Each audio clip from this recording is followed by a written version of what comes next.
You are listening to the Horse Radio Network, part of the Equine Network family.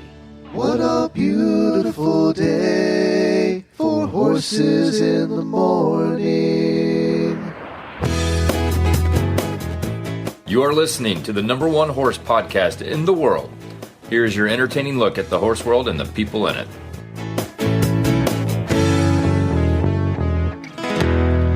Well, good Thursday morning, everybody. I am Glenn the Geek in Ocala, Florida. And I am Allison Renborg in beautiful Murfreesboro, Tennessee. And you are listening to the monthly Equine Affaire episode of Horses in the Morning on the Horse Radio Network for Equine Affaire, episode 3121. That's a lot of episodes. Yes. This episode is brought to you by Equine Affaire. Good morning, Horse World. It's the third Thursday of the month. That means it's time for the Equine Affaire episode, North America's premier equine expo and equestrian gathering. Well, we are almost exactly 2 months away from Equine Affaire in Ohio, and that's in April. And we're going to be having some guests on today. We're going to be covering a little bit of a follow-up to one of the breed segments we did, talking about a very specific Akhal-Teke and what they're going to be doing at Equine Affaire with all the Akhal-Tekes that'll be there. And also, we're going to be talking driving and how do you maintain connection with a driving horse? That's the thing that is most asked about from riders, right? They want to know, how do you maintain connection? How do you maintain control? How do you do all of the aids that you do while riding, only while driving? And we have Sterling is joining us today. He'll be doing some demonstrations at Equine Affaire, but he's going to join us to answer that big question. But before we get to all of that, we finalized what's happening as far as Equine Network, and we're going to be there, and I'll be set up in the Equine Network booth, is where Allison and I will be recording, 3 episodes of Horses in the Morning. That's right. 3 awesome episodes. It's going to be good. Yeah, so you and I will work together for the first time together, in person. In person. Yeah. Because, we've met and we've been working together, but it's different when you're in person. Yeah, it is different. And I enjoy it so much because I very seldom get to do it. I record all these episodes all year long, and a few times every year I get to work with Jamie and with you guys, with my other co-hosts. And I am looking forward to it. We're going to have a great location. Equine Network's booth will be set up where? That's in the sponsor building, right? It's in Sponsors Row in the Bricker building. So that's the really big trade show building. It's kind of the one right in smack in the center of all the buildings that we kind of filter out to in Equine Affaire.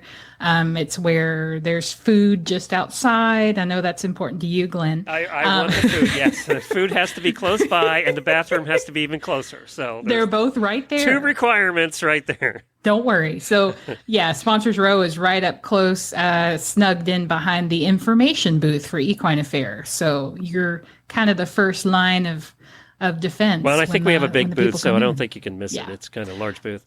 It's a 10 by 30. Equine Network is bringing it. Big time. And we're just a small part of that booth. But we will announce when we're going to be recording our show so that people can come by and watch.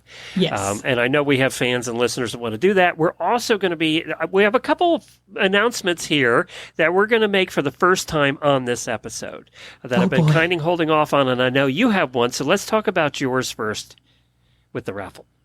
Oh, yeah. So the raffle, this is actually one of the favorite parts of my job. Twice a year, we hold an online raffle, one before Ohio and one before Massachusetts. And I have been working, I feel like, for 6 months on this raffle. Not really 6 months, but a long time trying to get it up and running. And it is up and running again. So the raffle is officially open. And the way that you enter is you go to our beautiful website, equineaffaire.com. And you go to the Ohio event, and then Ohio participate, and then enter the raffle. And so the way it works is that you enter and you fill out a little survey and answer some questions about your ponies and your pony experience and the things you like about Equine Affaire. And then your name goes into a drawing. And then after the event is over, I use my computer magic and I draw winners. And so does the winner win an Akhal-Teke? Well, no, kind of like a pocket-sized one. I'm getting there. Okay, so The prizes this year, you could win one of 3 $100 gift certificates to Bronco Western Supply Company. They're also one of our exhibitors, so you should definitely check out their booth. One lucky winner is going to win a model Breyer horse of Adamek, the Akhal-Teke, autographed by one of our guests this episode, which is his trainer and rider, Sabine Desper. So she is going to autograph the Breyer, and then some lucky person is going to win it. So yes, you are winning an Akhal-Teke, kind of. Okay. And then we've also got 4 people will win $250 gift certificates to Back on Track USA. Oh, wow. Yeah. And then 10 winners will get a pair of single day admission tickets to the 2024 Equine Affaire in Ohio. That's fantastic. And how do they enter again? Yeah, so there's actually 2 ways you can enter. You can go to our website, equineaffaire.com, and enter online, or our direct mailer just hit a ton of mailboxes. And so if you got a direct mailer in your mail, there's actually a form you can fill out on the back, and then you can bring it to the info booth at the event and hand it right to me. And I will take it home and enter it into the spreadsheet, and you'll be entered that way. So you can either do it the online way, or you can hand it right to me and I'll do it. That's terrific. Well, very Yeah. good. I'm excited about that. And I'm also excited to announce, as far as Horse Radio Network and Horses in the Morning is concerned, that I had a conversation we just confirmed with Wintech that we're going to be giving away another saddle. We gave one away at Christmas time, but you're going to have your opportunity to win your choice of any Wintech saddle. We will start the registration for that on March the 1st, and then we'll run it all the way through Equine Affaire. You'll be able to log in there and sign up even at Equine Affaire. And then on the last episode of Horses in the Morning that we do at Equine Affaire, we're going to pick the winner. So we're going to pick the winner at Equine Affaire right on the air, and you can win even if you're not there. It doesn't matter, because you'll get your saddle shipped directly from Wintech, and you'll get your choice of any Wintech saddle, and that's up to like a $1,500-$1,600 value now with some of the dressage saddles. So I know our last winner at Christmas is absolutely loving her dressage saddle. She showed us pictures, and she's loving that thing. So we're going to have more announcements about that as they come up, but you're hearing about it here first. And anybody will be able to win. So you can even win if you're not going to Equine Affaire, but we'd prefer that you were actually there. Yeah. We'd like you to be there, but you don't have to be there. That's correct. Same goes for our raffle. You don't have to be there, but please come and also enter the raffle. But I mean, man, a saddle, that's a pretty cool prize, Glenn. So the other thing is, there's a way you can actually get into Equine Affaire, and both Equine Affairs, this one and the one in Massachusetts, for free, right? Yes. There is. Okay, now stop there. That was the most beautiful transition I've done all week. It was just seamless. I am leaving this in because I want everybody to see how good I was and how you dropped the ball on this one. That was absolutely seamless. It couldn't have been any better. I threw it. I lobbed it. It was right there for you to catch it, and you blew it. I have a cold and probably a fever, okay? Okay, I'm leaving this in. This is not getting cut. So, Jennifer, if you hear this, you leave this in, because this is funny. All right, I'm going to try again, round 2. Take 2. Thank you. All right, so there's another way that you can get into Equine Affaire for free, isn't there, Allison? Absolutely there is. So, our volunteers... Okay, we did a segment in the post show about 4 or 5 episodes ago where we talked about improv and how important improv is in your everyday life, and how we're both trained improvisational performers. Just throwing that out there. Okay, you can go on now. Okay. Volunteering. Are you really going to leave all this in? Yeah, oh, yeah, it's staying in. This isn't going... Are you kidding? Man. They'll love this. All right. Well, I'll be available to do autographs at Equine Affaire. All right. Yes. If you are a volunteer, you can get into Ohio for free and Massachusetts for free. And here's how. So every year we look for a huge company of volunteers to help us put on this event, because it's gigantic. Glenn, you have been there before. It's huge. Yes, you've been there. Yeah. It's huge. I'm telling the truth. I have a cold. I'm pretty sure I have a fever. So everything's a little wavery. So it's huge. We need volunteers. We depend on you guys. We love you guys. We have people who have volunteered with us for years and years and years. And so the cool thing is not only do you get to hang out with cool people like me, That's right. my cool level is dropping rapidly today. Cool people like me and my coworkers, but also you get to hang out with all the awesome people who come to the event, like Sterling and like Sabine and all the cool guests you've heard. And so please volunteer. The deadline to volunteer is February 24th. We would prefer that you go ahead and put in your application by then, although we may still have spaces available afterwards, so you might still get a slot if you're late. But go ahead and apply and volunteer. You can earn, I think you work 2 shifts and you get free admission. I think you work 8 hours or more and you can earn a 4-day pass. Don't quote me on that, but there's a certain number of hours you work and you get a free 4-day pass. And I know that work- Land Rover and shows like Land Rover and yours do this for volunteers, and they are critical. I mean, you can't run the show without them. There's just too much going on. We can't. Yeah, because we have a teeny tiny staff. We have 6 of us who work full-time year-round, and then we have contract staff who we depend on for each event, and then we have our volunteers. So there's 3 groups of people who work our event. And so in addition to free admission, you can also work a certain number of hours and get a cool souvenir. And that's an exclusive little benefit just for our volunteers. So please do. And the way that you do that is you go to equineaffaire.com and you find our volunteer form, and then you fill it out and send it to Lori, who is our wonderful business manager. So please do that. We'd love to see you there. And I will autograph for you guys. Yeah. I'll give you an autograph for how badly I dropped the ball on Glenn's transition. So you heard it here first. Well, let's get to our first guest, Sabine Desper. Sabine was born in Germany and has lived in the United States since 2000 and in Virginia since 2009. She has been riding since she was 9 years old. Her passion is dressage, and she has enjoyed 3-day eventing and fox hunting in the past. She fell in love with the Akhal-Teke breed in 2009 when she started working for Shenandoah Farm in Virginia. They had 35 Akhal-Tekes there, which was probably the most in one place in the whole of the northern continent. She has continued to work with several of them, and she'll be at Equine Affaire in Ohio and the Breed Pavilion, along with Adamek, who is her Breyer horse.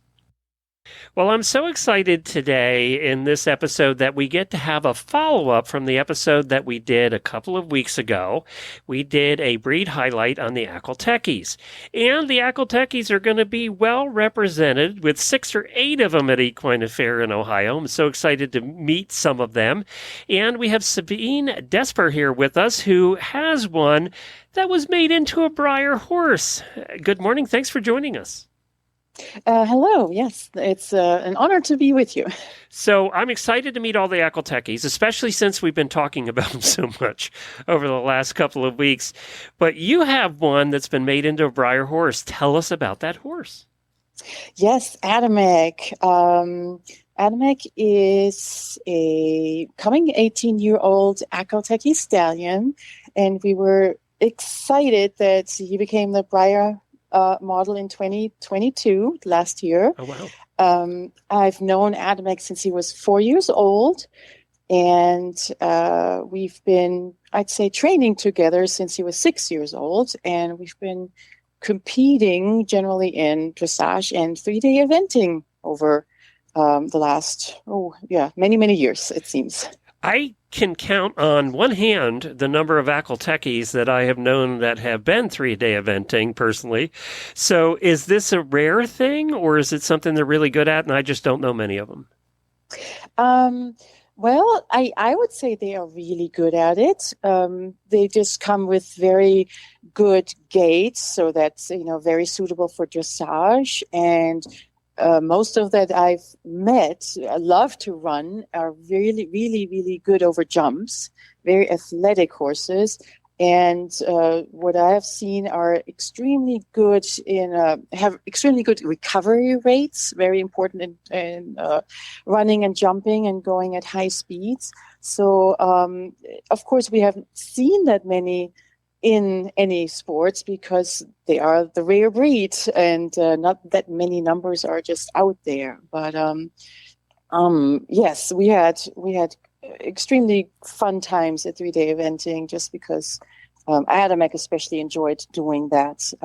Just doing what he really liked to do is jumping. So, what made Adamek special? Where do I start? He is a really, really sweet horse. A little bit counts against him that he's a stallion, so there's always the hormones that can get in the way. But generally, he's such a sweet horse. He's very smart. That's not always a good thing in training. I didn't just say that, but he true, really, really likes. Yes, right. He really likes to try. He tries hard, and he is just sweet on the ground and very trainable. Also making it, how do I say it? You don't want to get trained too fast, too hard on very smart horses and sensitive horses. So, just to keep training and life fun, we would go through the levels maybe a little slower than other trainers and competitive pairs would go. But yes, he's a super sweet guy, and he's great in the barn. He's great to be around. Just a people guy, I would say. So I love to ask on kind of legendary horses like this, there's always one or two things that are the tough things to train with them. They always have one or two things that they just don't want any parts of. Because that's the kind of personality of the champion horses, right? So yes. What was his one or two things that he just didn't want any parts of? And it's not usually because, you'll back me up on this, it's not usually because they don't know how to do it, they don't want to do it. Yes. Well, it might sound cheesy. There was really nothing that he would absolutely not do. Especially when it comes to 3-day eventing, I would say, most dressage is relatively easy at the lower level. Mm-hmm. And so that was never an issue. And I would say jumping was never an issue at that height. Again, we didn't go big tour. We didn't go huge and very fast. And he never objected to water or ditches. And that's usually if there's a problem on cross country, that's the thing maybe. No, he was always super good on that. What doesn't come easy to him in dressage, now that we are doing a little bit upper level dressage, is possibly the collection. And I want to say that's a little bit of the conformation of the Akhal-Teke. They are a little bit longer in the back, makes them harder to carry and push weight. So he's not a huge fan of collection. But it doesn't mean that he doesn't try hard. So I've never gotten no, I cannot, don't want to do that on him. Well, thankfully. I was just going to say, thankfully, that's terrific. Yeah. Is there a phase that usually when I talk to 3-day eventers, I always love to ask, is there a particular phase that maybe is your favorite or that is Adamek's favorite? Like, do you really love the cross country or you really love the show jumping, or what just makes you happy when you do it? Yes. I would say the cross country, just, galloping, taking jumps out of stride and maybe a little bit challenging on combinations. We do love to do that. Absolutely. And that is always the answer. Every time, right? Every single time. It's the cross country. That's what makes the 3-day eventing so special, is the cross country. Absolutely. Yes. So I have to ask, because we've over the years we've had a lot of Breyer horses people, and I wish we could say we were talking to the horses, but when we've had Breyer on the show many, many, many times, we've become friends with the Breyer people. How did Adamek come to their attention? So I was not involved right in the beginning. I know Breyer contacted our Akhal-Teke Association president and asked for suggestions. And their criteria at this point was a horse that was still competing, had a show record of some sort, and that was their priority. So obviously, Adamek was in the group of suggestions, and I do not know why specifically they chose him. Not that I'm not happy about it, of course, but thrilled. So I don't know. I don't know who else was in the run for it, and particular why they picked Adamek. Maybe, I mean, I know character-wise, it was also suggested that he was, a very friendly horse, which of course is important at Breyerfest. And, I was just going to ask if you went to Breyerfest. We did, yes. We went to Oktoberfest last year. Yes, very excited. And that is a true experience, isn't it, if you've never been before to Breyerfest? Yes, it is amazing. It's amazing. The wonderful people, I mean, all ages and all... just so curious about the specific horse and knowing your horse. You walk through the crowd and somebody says, there's Adamek. And that will never happen at a regular horse show. Not in a million years. There you're just a number. These people are, these are collectors. They know the horses. Yes, they do. It's amazing. And you're right. It's I mean, amazing, isn't it weird, though, to go through a crowd like that and you'll have a 12-year-old say, there's Adamek. Right. And they know about the breed, too. Yeah, exactly. Because they read the box. They know. Yes. They're experts, no doubt. It is kind of cool. I mean, it is an experience. Everybody should go to a Breyerfest once. Yes. Because it is an experience. And especially if you're a horse person, because a lot of those people aren't horse people. So they're collectors. And it's the only place you can go to a horse show and find the other side, right?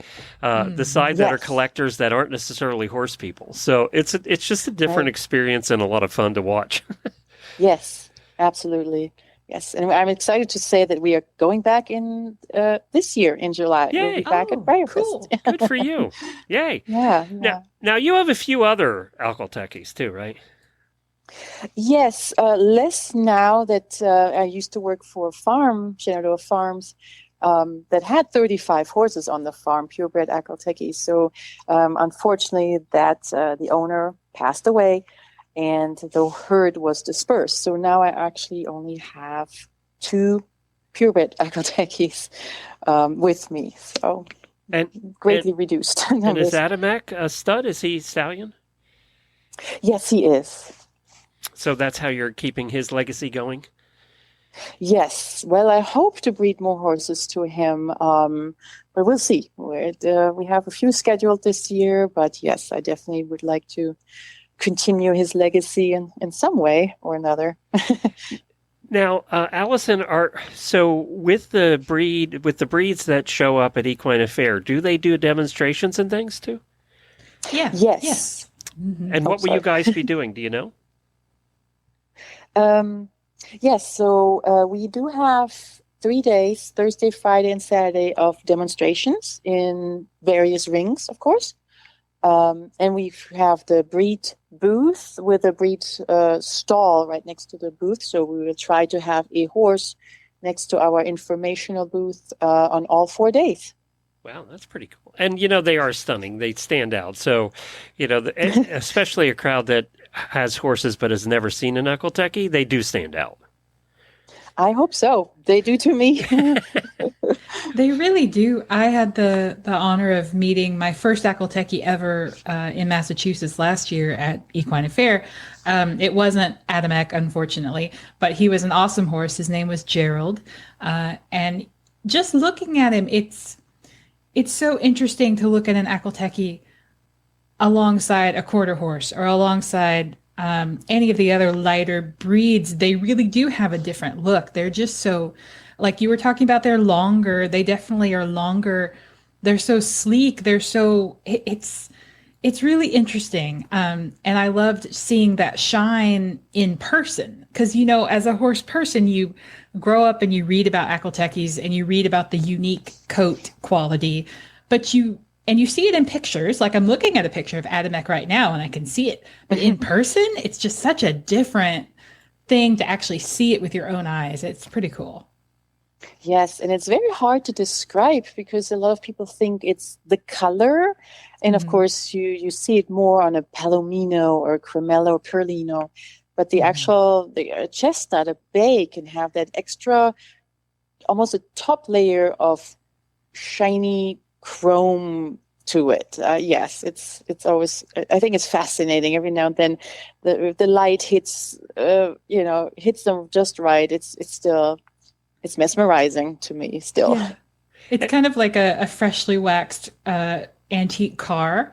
Something about that. It's like the layer of wax on a really fancy antique car, and then it catches in the light or something. That's the only thing that I can think of that it's kind of like, and except it's on a real live creature who doesn't have a coat of wax on. He's just shines like that. Yes. Yes. Well, we are looking forward to seeing all of them. How many did you say were going to be there? I expect to have, I'm hoping 6 or 8 by Friday and Saturday. Okay. And maybe a smaller group on Thursday, but we will be there. That's terrific. Well, we're looking forward to seeing you. Allison, where is the Breed Pavilion in Ohio? How can people find it? Yeah, so the Breed Pavilion, I believe, is in the Voinovich. Correct me, Sabine, you probably know better than I am at this point because my brain's in a million different directions. Do you remember the name of the building? No, that sounds correct. Yes, okay. Voinovich. Yes. It's in the Voinovich Center. And so the main big trade show building's in the Bricker. And then we've got the Coliseum right in front of the Bricker, and the Voinovich is below that if you're looking at our map. So, and we'll also have exhibitors in the Voinovich alongside the Breed Pavilion. And I think a demo ring, if I'm remembering correctly, will be there too. So there's lots of stuff to see at Equine Affaire and all the buildings, but the Voinovich is where you're going to spot your Breed Pavilion exhibitors and meet Adamek. Well, Sabine, when I come, I'm going to be there. So when I get there, I want a picture with Adamek because I try and get pictures with all the Wonderful. Breyer horses I can. So I'll stop by. Awesome. That sounds great. All right. So Sabine, where can people find Adamek? Is there a website? He is on Swan Farm Akhal-Teke's website, probably under their stud or stallions at stud. Sounds terrific. And we'll put the link in the show notes as well. Thanks, Sabine. Thank you so much. I really appreciate it. So I'm looking forward to seeing all the breeds there. I think it's going to be a lot of fun. And I am actually making my travel reservations right now, which I need to talk to you about after the show. But I was looking at hotels and I was looking at flights and all of that stuff. So do you have a deal with certain hotels? What's the deal here? We do. So we have host hotels, and I usually get to feature a few of them each month on our Facebook, too, by name. But we have a list of host hotels on our website, and they're the ones who offer discounted rates and room blocks to our Equine Affaire attendees. Do any of them offer transportation? Oh, I think that's noted on the website, too. Got it. Yeah. I think there may be some that have shuttles to the airport. Okay. Yeah. But Lori is our lovely business manager, and she does all of that stuff, and she makes those notes on the website, including how far away they are from the venue. So that's where you would go to find all that cool stuff out. And I went on the Travelocity to see what was available, and it looks like there's a lot of rooms available around there. It's a college area, too, so that usually means there's more hotels. Yes. Yeah. And the room blocks are good through March 31st, usually. Okay. And it's all right. So I need to check that out too. I'll go to the website and check that out. Just go to the main website. Yeah. So you go to equineaffaire.com, and then everything on our website is split between Ohio and Massachusetts. So make sure you're on the Ohio tab because no joke, we've already had people call us about Massachusetts, and they're like, you haven't filled out the website for Massachusetts yet. And it's like, well, no, because we're working on Ohio right now. So if you get on there and you see info for last year, 2022, you're probably in the Massachusetts tab. Okay. So just make sure you get on the right event tab for Ohio, and all that info is there. Very good. Yeah. Do you want to introduce our next guest? I would love to. So Sterling Graburn is a well-known driving aficionado who has won countless awards in his discipline, both nationally and internationally. He trains and competes in pleasure and combined driving with singles, pairs, tandems, unicorns, and four-in-hands. He's also presenting on multiple driving topics at Equine Affaire in Ohio this spring, and he has graciously agreed to come on the show and talk all things driving with us. Hi, Sterling. Welcome to the show. Hi, Allison. How are you today? I am doing great. How about yourself? Excellent. Excellent. Awesome. Well, we're so glad to have you. We are going to have you in Ohio in April, and so we wanted to have you on the show and help promote the event and talk a little bit about what you're going to be doing with us at Equine Affaire. So why don't we start off? Tell us a little bit about the clinics that you're going to give. What are you planning to teach our audience? Well, Allison, I'm always open to questions, regardless of what the topic is. But primarily, I find a lot of people really want to know, how to have better communication with their driving horse, especially people that are maybe more familiar with riding and learning how to drive. But also, other drivers just want to improve their scores and their communication. So a lot of what we talk about is how to maintain a correct and effective contact, and to keep our horse forward into that contact when we don't have our seat in our leg. Yeah, because that's, I'm not a driver. I think I shared that with you. I know nothing about it. I am strictly a saddle, get in the saddle, ride the horse girl. So talk to me a little bit about how do we replace the legs and the seat and the weight shift and all of those things that we, equestrians use to communicate with our horses while riding. How does that translate to driving? There are some things that we just can't do, like you mentioned weight shift. I know I can't specifically say weight my right stirrup or my left stirrup or my right seat bone or my left seat bone. I just can't replace that with driving. What I do have is my voice and my whip as driving aids. So those things are still there. And for the longest time, I drove the same way I'd been taught to ride. So I was always pushing into my outside rein with my whip to replace my leg. And that gets you there. But then I had some smart people that I drove with that had more experience than I did, and they said, hey, try this. And so I kind of don't do the same thing. And what I do, I sort of, describe it as a little bit with my inside rein, I'm a little bit replacing the support that the inside leg would have. So where a lot of, especially English and dressage-based riders are used to more support on the outside rein and they're very active on the inside rein, I'm a little bit more supportive on the inside rein with my driving, and then a little bit more active on the outside rein. Neither rein is ever really static. I do a little thing with my hand where I take one hand and I grab the fingers with, like sort of like an L shape, so fingertip to fingertip. And I say, so if you make that hand, if you relax the one hand that is the base hand of the T or the L, as we'll say, and say that's that inside rein. And then if I relax that hand and I pull those fingers with my other hand, which would be the opposing rein, the outside rein, all I get is my fingers just bend.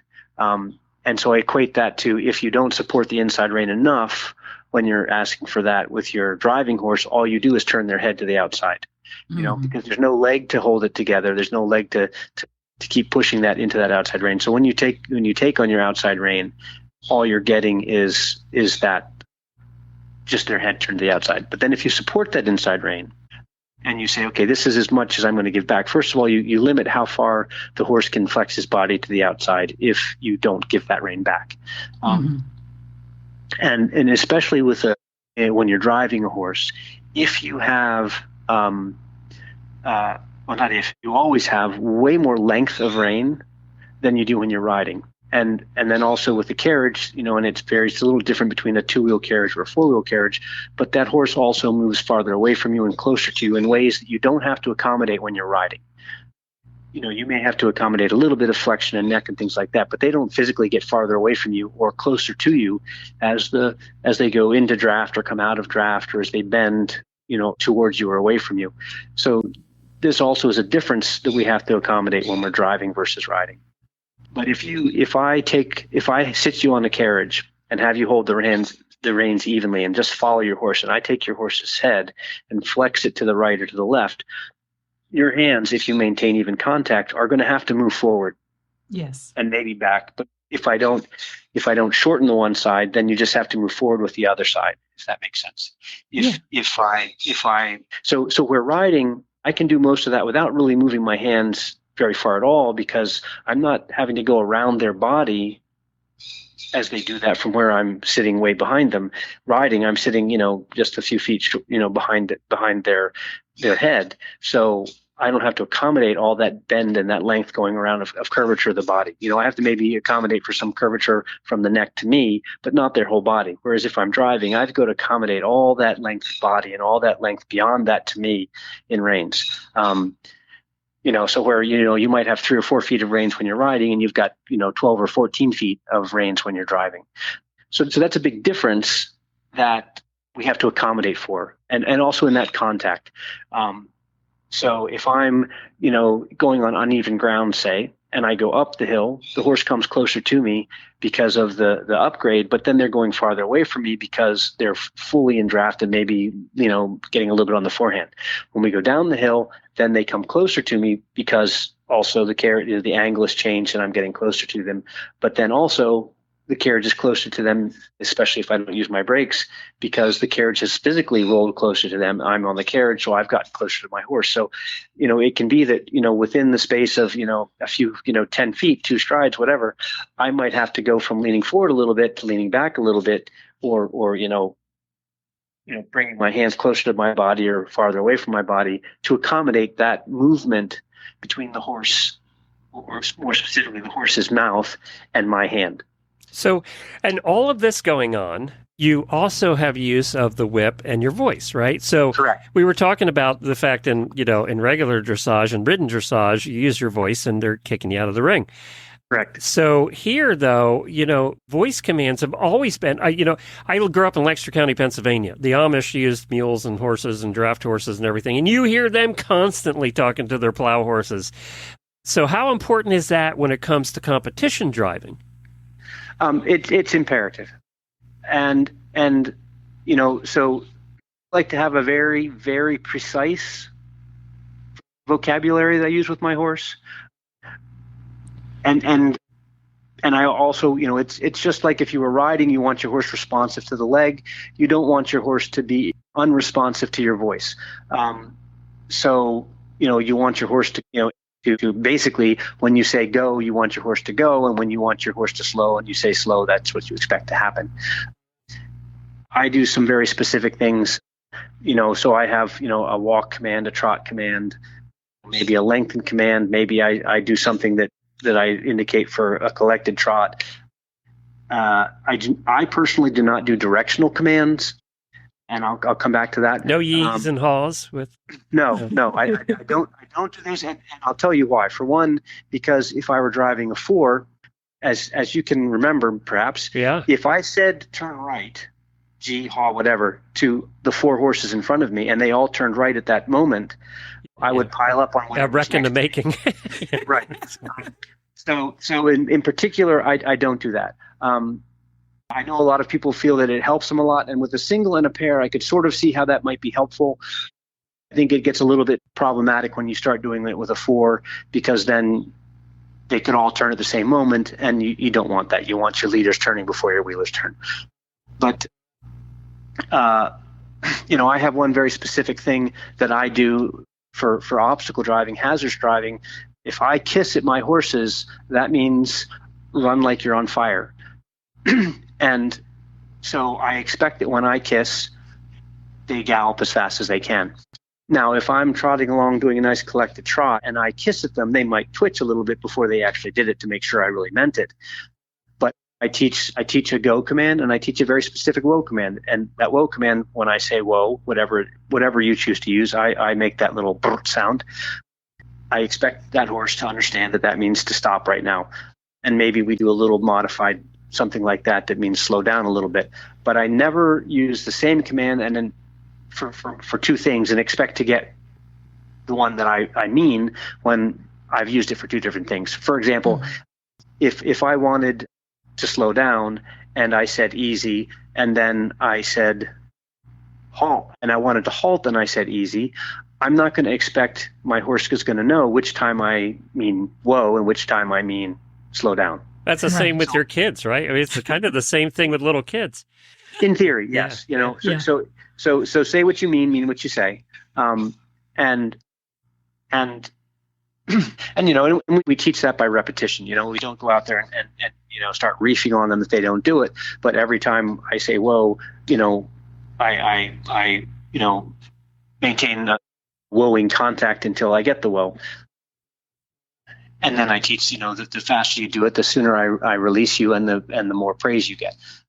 But back to the contact and the connection. So yes, and the whip. And of course, in driving in particular, we have a big long whip because it has to, in theory, it's supposed to reach the shoulder of the farthest horse. So if I'm driving one horse or a pair, it needs to reach the shoulders of those. But if I'm driving a four or a tandem, it needs to reach the horse in front of that. So we have this big long whip.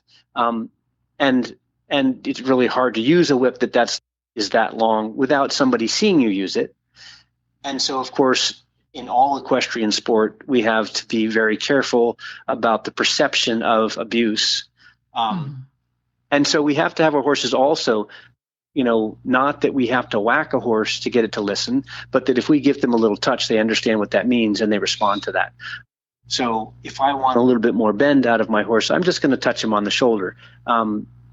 Because I can't say, hey, you're not bending, I'm going to thump you now. Because for sure there's going to be somebody from one of those, 4-letter organizations that looks out there and says, hey, they're beating their horse and we're going to stop this sport and we're not going to let you do it anymore.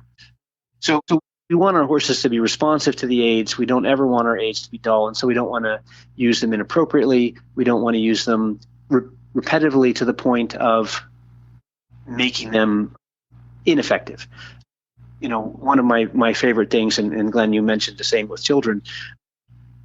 I'm sure every person alive has been somewhere in a supermarket or something, and there's some little kid going, mommy, mommy, mommy, mommy, mommy. And mommy is totally oblivious because she's been hearing it all day long. Everybody else is going nuts because it's on their nerves, but mommy has just toned it out. So we don't want to teach our horse to tone it out. We want our horses to be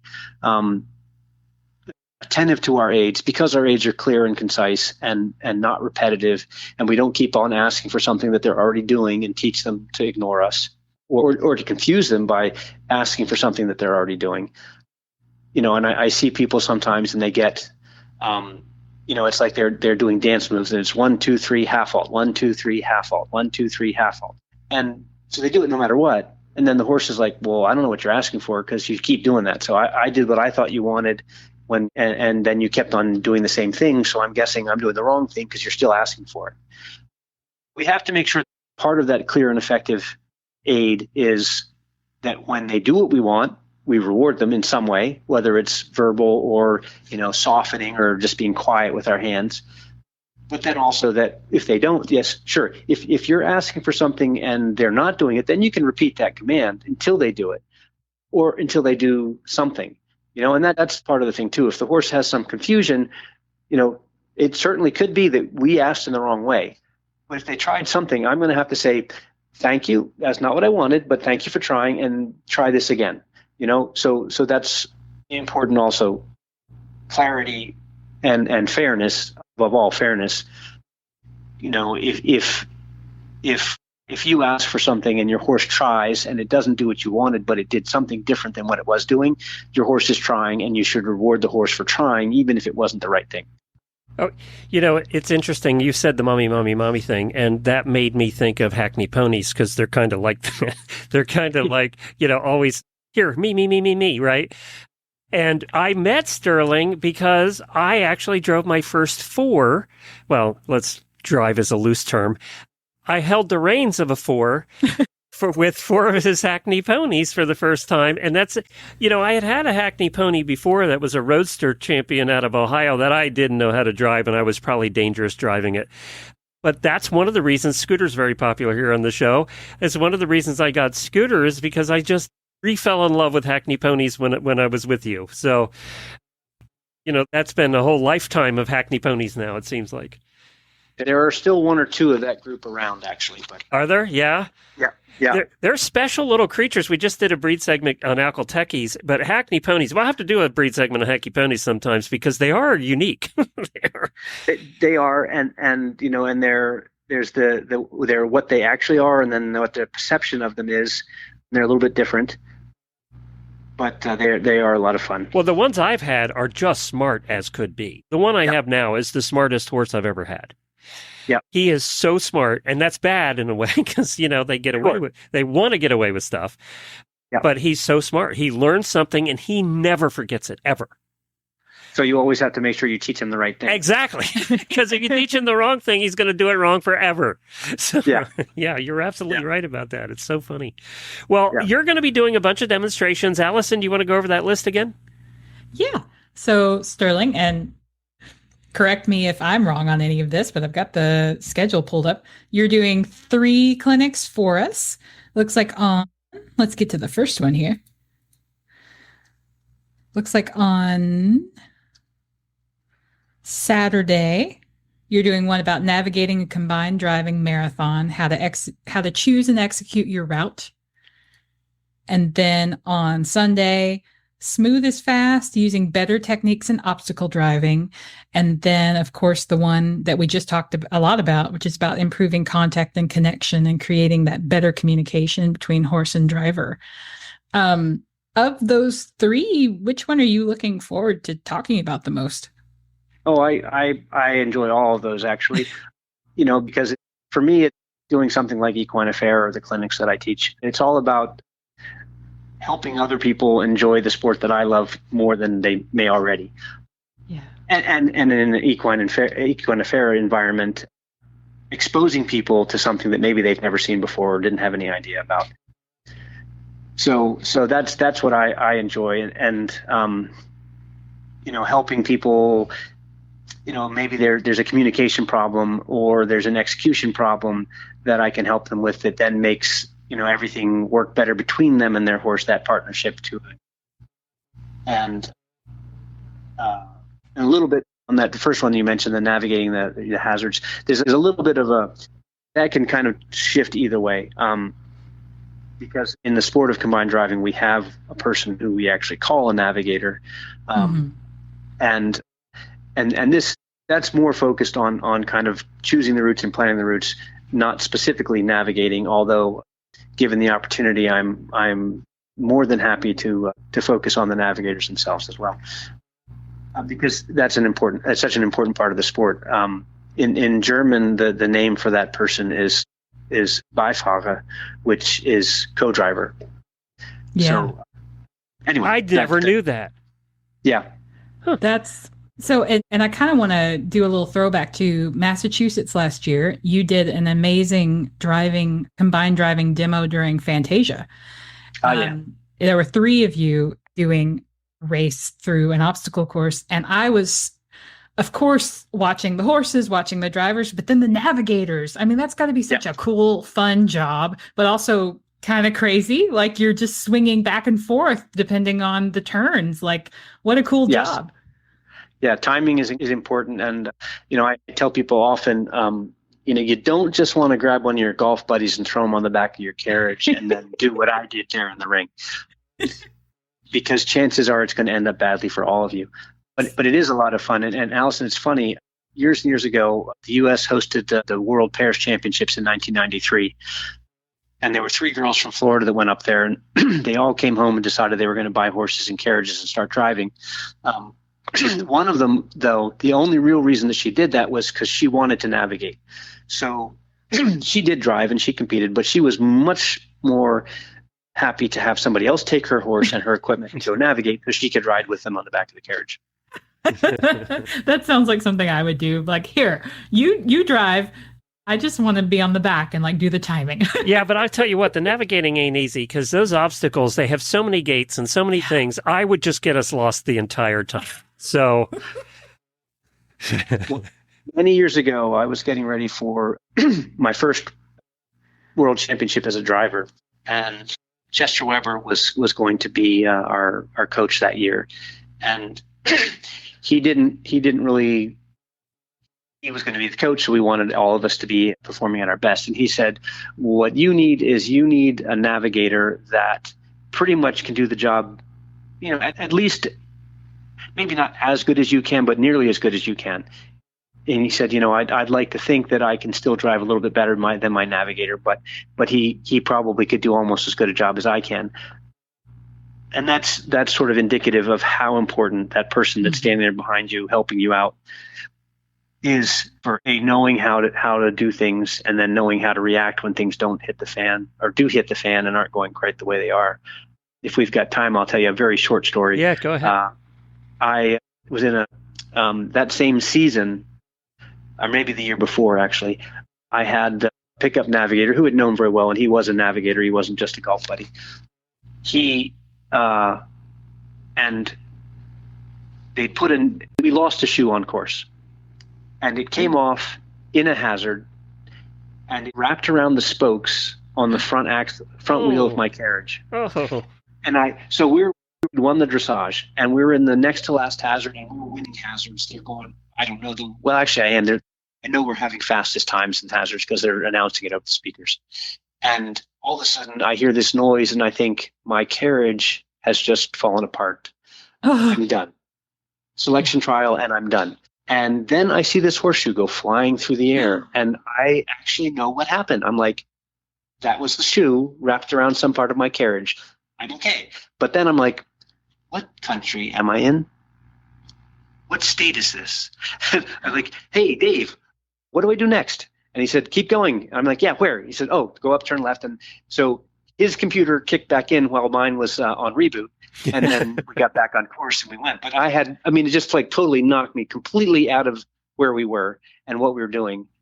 That whole panic of I'm about to lose this competition because I'm going to have to pull up. Because my wheel's going to fall off. Yeah, that's right. Well, that did happen to me, but many years later. Did the shoe hit anybody? No. It just flew forward enough that I saw it.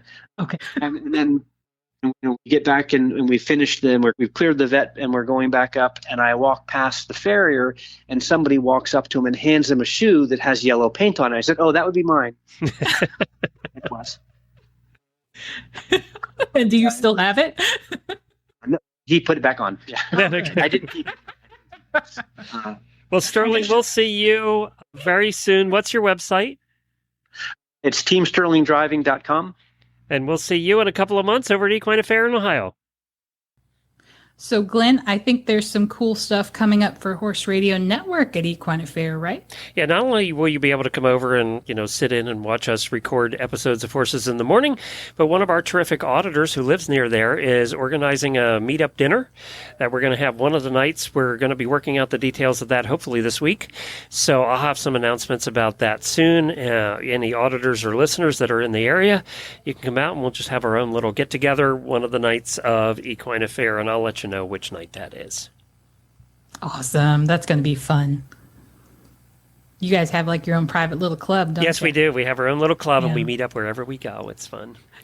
Do you have like a signature We drink? have our own reindeer games. That's right. Your own reindeer games. I think you should have a signature drink. We don't have a signature handshake, but I think that we'd be more likely to come up with a signature drink. You're right. I think just knowing what little I know. Yeah, I might have had a few too many strawberry daiquiris on the ship last week.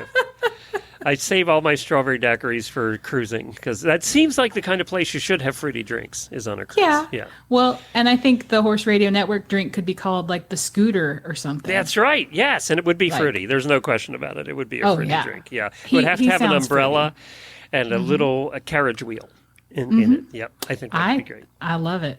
You should do it. Somebody, one of your listeners. All right, listeners. Yes. Come up with a recipe. Come up with a recipe for the Scooter cocktail. Oh, we need that. We so need that. All right, listeners, yes, we need that. Auditors, scooter cocktail, that's your assignment. We'll have the bartender make one at our get-together at Equine Affaire. So, all right, thank you, everybody, for joining us today. We really appreciate it. EquineAffaire.com is where you can find all the details of everything we talked about. Of course, in your show notes, we'll have links to all of our guests today. The schedule is up. You can find the schedule for what's happening at Equine Affaire. One of the things that we need to mention yet is Fantasia. Advance tickets for all 3 performances of Fantasia are available online now. Don't miss your opportunity to attend North America's premier equine expo and equestrian gathering, and the signature musical celebration of the horse, happening at the Ohio Expo Center in Columbus on April 13th, 14th. It's 3 nights, though, the 13th, 14th, and 15th. And tickets are for sale right now. That's a separate ticketed event. Your main ticket doesn't get you into that. You have to buy a separate ticket because it's like the big shindig in the evening. EquineAffaire.com is where you can buy those. They do sell out, so get your tickets now. Don't wait till next month and then whine at us that you couldn't get a ticket. Amen. Yeah. You can find all the past episodes of Equine Affaire on Horses in the Morning. Just go to horsesinthemorning.com, scroll down the middle of the page, and click on the Equine Affaire banner right there. If you want to become an auditor, that's that thing we talk about, the special superfan group. For as little as $3 a month, you can become an auditor. Just go to Horses in the Morning, click on the auditor banner, and all the directions are right there. And then you can join that exclusive Facebook page, which is probably the most active horsey Facebook page on the internet. They talk about everything in there, and it's kind of really become its own little community. And we look forward to meeting a bunch of you at Equine Affaire, because I know a bunch said they were going. So thank you, Allison. We really appreciate it. And we will see you again next. We have, one more show before we get together in person. April. Yeah. So, we'll look forward to seeing you then. Yeah, me too.